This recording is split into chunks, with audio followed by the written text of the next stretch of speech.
Assalamualaikum warahmatullah. Ini dalam kehidupan sehari-hari ya, saya mau ngasih contoh yang paling gampang. Zaman sekarang kan namanya zaman apa nih? Zaman dulu itu nggak denger zaman ini. Kita nggak denger. Ini namanya zaman COVID. Iya, zaman COVID. Betul ya? Zaman COVID. Wow, zaman COVID. Zaman COVID ini banyak enggak yang mendapatkan ketidakenakan dalam hidup?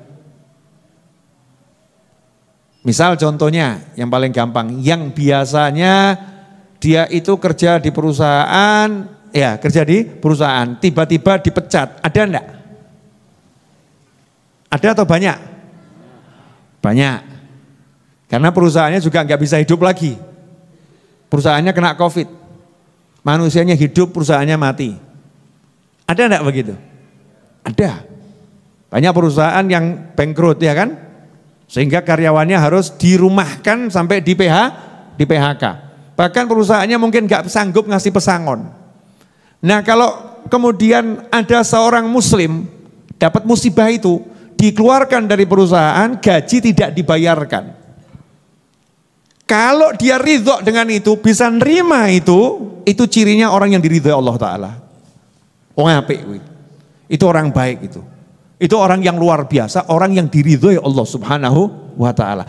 Jadi hatinya itu ditekak-tekuk, tidak gak penyet. Kalau kata ayah saya itu, tidak gak penyet. Zaman sekarang kan dijak jerit. Betul ya? Ini tidak gak penyet, dijak ya nyantai saja dia. Gak ngapa-ngapain. Ridho aja, ridho. Rela. Dibeginikan rela, dibegitukan rela. Allah terhadap manusia yang diberlakukan dengan takdir-takdir yang gak enak menurut pandangan manusia tadi. Manusianya kok nyantai saja, gak keluh kesah, hatinya ridho dan mengatakan Allah yang ngasih saya kondisi seperti ini baik, Allah mau menghapus dosa saya, Allah mau mengangkat derajat saya, Allah. Jadi ngomongnya ke Allah api kabeh gitu. Gak ngresu loh, Allah ridho sama dia. Artinya Allah ridho sama dia itu kalau amalnya cuma sedikit, mau sholat 5 waktu, hanya sholat 5 waktu puasa Ramadan, jannah langsung, swarga, dan surganya nggak nanggung-nanggung, pol tingginya. Nah sekarang ini anehnya luar biasa, ada oknum ibu-ibu sudah punya suami ganteng Masya Allah, kemudian sudah dikasih gaji dari suami, kurang terus ngomong kepada tetangganya, bojoku ora kaya bojomu, suamiku tak seperti suamimu tuh kan baik, suamimu begini lah, kalau suamiku tuh Masya Allah ngek didik, gak pernah ngasih banyak, gersulo terus, keluh kesah terus. Ini istri yang model begini ini Allah gak ridho sama dia. Sama juga suami begitu. Udah punya istri yang solihah, istri yang baik, istri yang ngelayani, istri yang masakan, istri yang nyuci pakaian, istri yang ngepel, koyo-koyo nanti bojo bek batur padha wae. Sampai istrinya tuh tetangganya ngomong, kamu tuh sama ART ya. Kamu sama ART itu kok bedanya apa gitu. Bedanya apa? Mending ART digaji, kamu nggak digaji. Diperes tok tenagamu. Tapi istrinya setia Masya Allah, ini suaminya adanya ngomong welek terus. Wong wedok kok kayak mungkin ini gak tahu, dimaki-maki terus tuh istrinya. Ini suami yang seperti ini suami yang gak ridho, ridho dengan kondisi yang Allah berikan, maka Allah juga gak ridho sama dia. Jadi kalau ngukur ridhonya Allah gampang atau susah? Gampang, jangan lihat orang lain, lihat diri kita. Diri kita dikasih Allah yang gak enak, ridho tidak, dah selesai. Dikasih yang gak enak, ridho atau tidak. Kalau ridho, gak keluh kesah, hati gak gerundel. Bukan di mulut ya, oh ridho, saya ridho, neng hati urip kok kayak gini, hidup kok seperti ini, itu namanya gak ridho. Dah, sekarang kita cek, jangan asal ngomong ridho, sekarang tes, boleh tes kasus. Monggo diunjukin. Ya, alhamdulillah.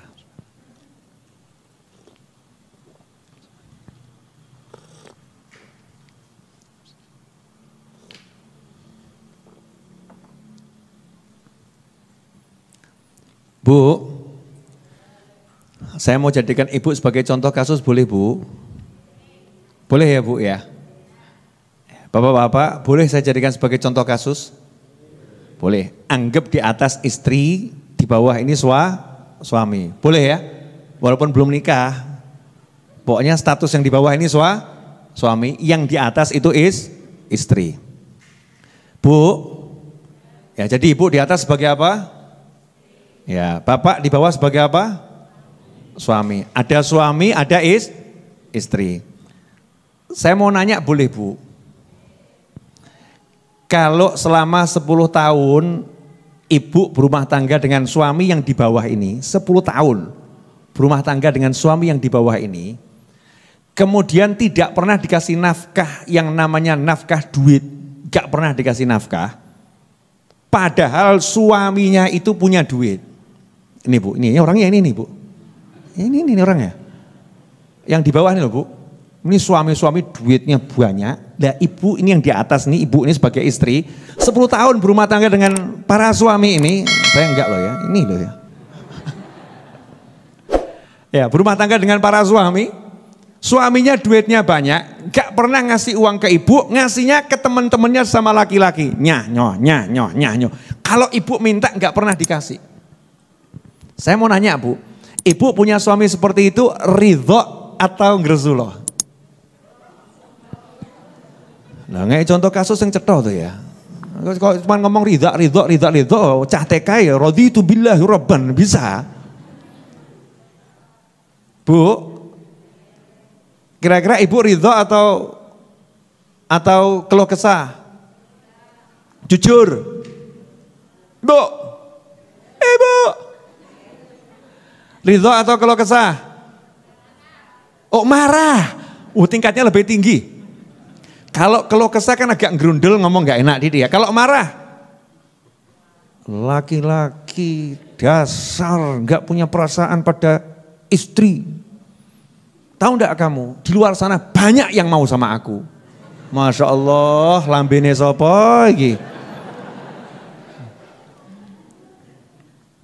Di luar sana banyak laki-laki yang mau sama saya. Masya Allah, ada yang seperti itu. Wah, di mana? Tidak tahu di mana. Yang jelas bukan di sini, bukan di situ ya. Entah di mana. Mungkin bangsa yang enggak jelas gitu ya. Kalau muslimin wal muslimat insya Allah enggak ya. Dan insya Allah warga negara Indonesia enggak seperti itu. Warga negara bumi juga enggak seperti itu insya Allah. Warga negara mana itu? Mars ya juga belum ada penghuninya. Jelas Bu. Jadi ibu kalau punya suami begitu, ridho atau keluh kesah? Keluh kesah ya. Jadi ibu kalau keluh kesah menurut manusia wajar atau enggak wajar? Wajar toh? Ya wajar, suaminya begitu, dia keluh kesah wajar. Iya wajar, tapi kalau kamu mau dapat ridhonya Allah, pangkat diridhoi Allah, kamu enggak seperti itu. Makanya kalau kita mau tahu pangkat kita termasuk orang diridhoi Allah apa enggak, ya lihat. Kalau kamu jadi istri diperlakukan seperti itu sama suami, kamu ridho melihat Allah lagi nguji saya dengan suami model begini. Gak dikai duit, gak paten, selesai. Rezekiku bukan dari suamiku. Bu, yang ngasih rezeki ibu siapa? Jadi kalau suami gak ngasih nafkah, berarti Allah gak ngasih apa?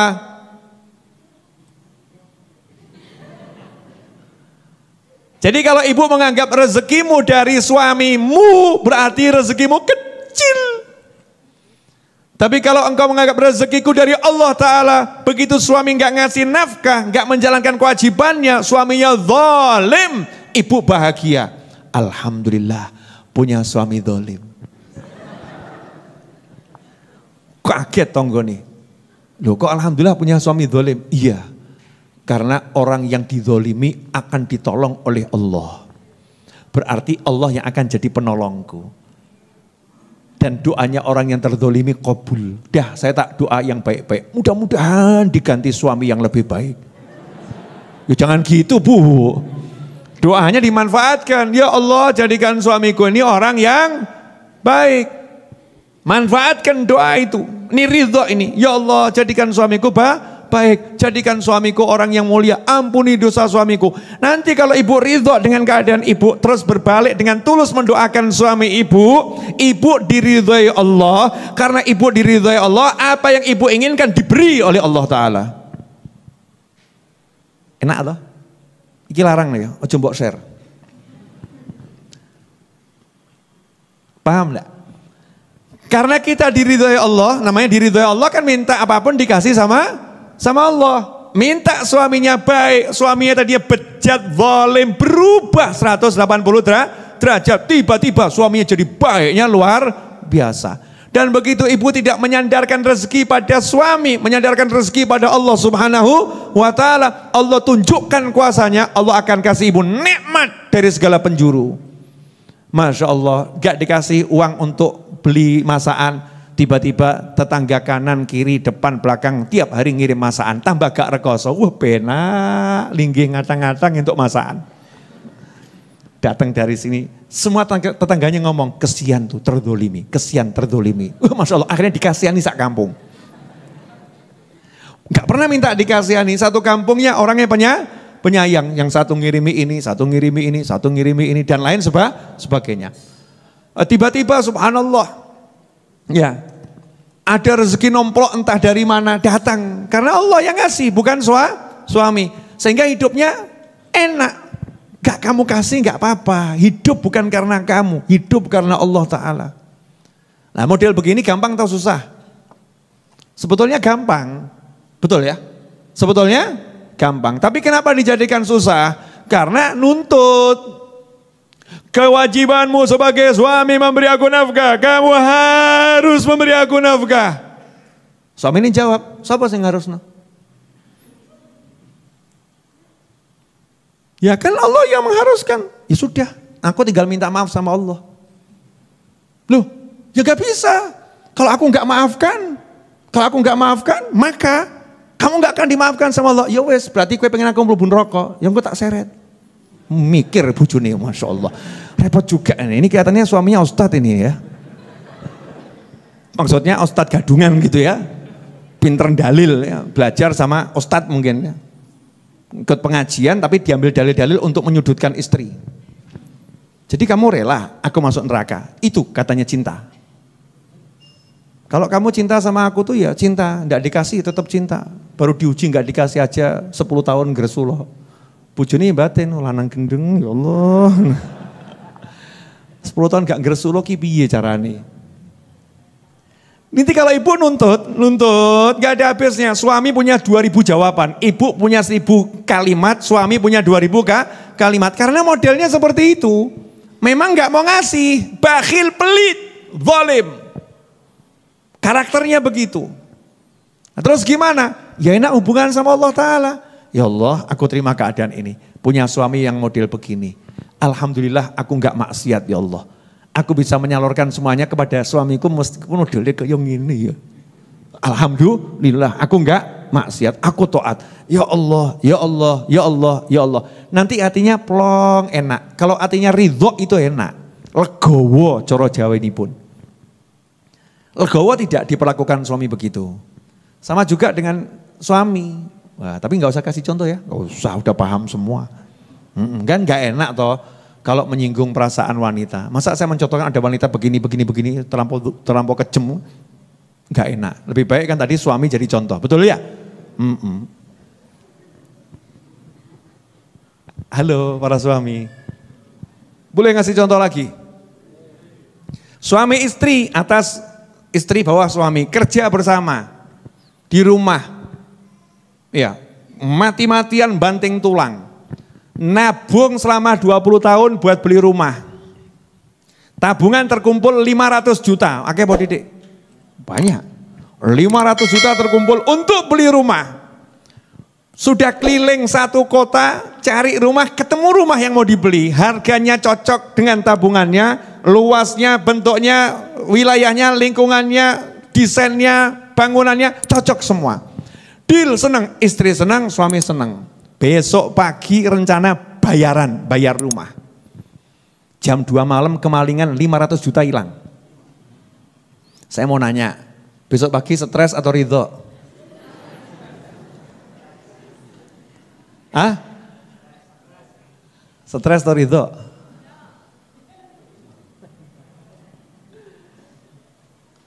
Itu saya dengarkan Bapak Muhammad Yusuf Hamka kalau nggak salah namanya itu ya. Seorang pengusaha yang sukses, betul kan ya? Tuh pernah satu hari kehilangan uang berapa ratus ribu US dollar itu. Habis uangnya, nol. Itu ya sedih wajar, wajar. Orang sedih itu kan bukan berarti nggak ridho ya, sedih. Kemudian langsung ambil wudhu, sholat, habis sholat dunga, ya Allah, aku ridho dengan apapun yang terjadi ini. Aku pasrahkan semua kepadamu, aku akan beri aku kesehatan dan aku bisa mulai lagi. Masya Allah. Atusan ewu US dollar loh. Wes hitungan dhewe aku mumet gitu. Semuanya ini hasil kerja habis, nol, bisa ngomong aku ridho ya Allah, ridho ikhlas ya Allah. Saya mau nanya, kamu ketabrak sikilmu teklek. Ditabrak brek tek tek, naudzubillah min dzalik, insyaallah selamat semua. Kakinya patah. Bisa enggak langsung teriak, ya Allah saya ridho dengan kondisi ini, saya ridho ya Allah, saya ridho ikhlas ya Allah. Seneng hatimu, bisa enggak? Atau urip kok kayak gini, hidup kok seperti ini, baru keluar niat pengajian tambah sikil teklek, pripun Gusti, kurang apa aku, kurang ajar toh. Ini manusia kurang ajar.